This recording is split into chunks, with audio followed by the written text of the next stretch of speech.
Welcome back to another episode of an Irishman who discovered the secrets of life itself, drank a load of Guinness and forgot where the fuck he put it. But anyway, this is just going to be like a little vlog, a little bit of a story time, I suppose, because you guys may remember a video which I did a while back explaining about my first paranormal experience and so on, and kind of where the fascination kind of started. Well, it actually started right there. And I mean literally right there. You see this restaurant right here, which is called JR's. This place, I lived here for 12 years, and so that was my parents' bedroom, my mum, my stepdad's room right at the top there, my room was right at the back. But back then, it was called the Lobster Pot originally, then they decided to call it Shaw's, and my parents got divorced. I don't know what happened, I was very young, and we came here in 2000. Yeah, came here in 2000, which is 21 years ago, bloody hell. So right down below used to be an arcade down there, and just next to it, pointing the right way, yeah, that used to be the coolest arcade, aquarium. It used to be a proper 80s aquarium. It was really cool. And the woman in there, Mary, she was a really old lady. She looks a bit like Rose from Titanic, but she used to let me in for free just because she liked me or whatever. I was only a little kid, but yeah. So what used to be that was my home for 12 years, and obviously I can't show you because I ain't in there, but so so you had the restaurant, which is right there, you had the living room right there, my parents' bedroom, and mine was right at the back. So where I had that experience, I tried to map it out to you guys the best I could in that video. So I tried to map that out, and also saw, I'm not sure if I said in the same video, it was so long ago when I did it, about a husky kind of spirit, which I believe I saw. I might have just been imagining things. It might have just been because it's kind of like a corner of the eye thing. You think you see something, you turn around and you go, what was that? But I distinctly remember it was a dog. I'm not sure if it was just me imagining things, but I just thought I'd mention that.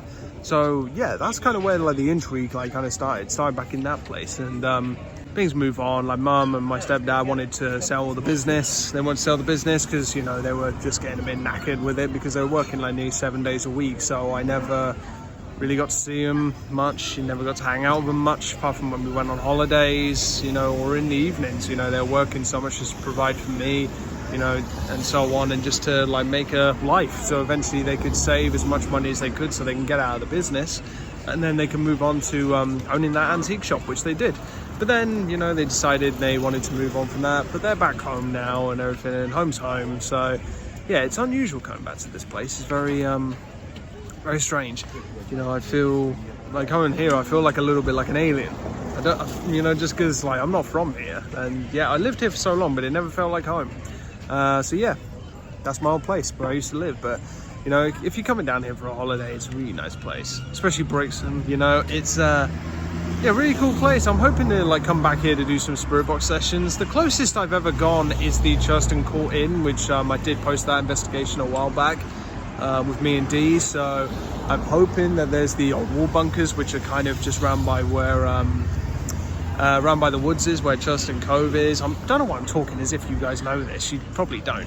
But there's a few of the old war bunkers which are around there, which I'm hoping to head down that way at some point, which would be pretty cool. Don't know when, but I'll try at some point when I can get my lazy ass off the sofa. So yeah, just thought I'd share that little bit of story time and just share that little vlog with you. But yeah, I'm just waiting on a friend, and I'm gonna go for a drink in just a second. So yeah, I think this is the pleasure of showing you guys this, where I used to be, because I tell a lot of the stories and about experiences that I've had in places. Now I get to show you where the first one happened. So and there's a few haunted places around Brixton which I haven't been yet, but there was one that was featured on Most Haunted. Most Haunted, the one where Yvette Fielding just screams and makes my eardrums bleed. Oh god, I hate that show. But there was one, it was a location just down here, which is it feels like a restaurant / hotel. So I'm just gonna head down there and just show you that quickly. So I'll see you in a minute. Also, another thing I forgot to mention about Brixton: if you ever come here for a holiday, please just stick down to ground level, because pretty much all this place is all fucking hills. Hills and hills and lots of freaking hills.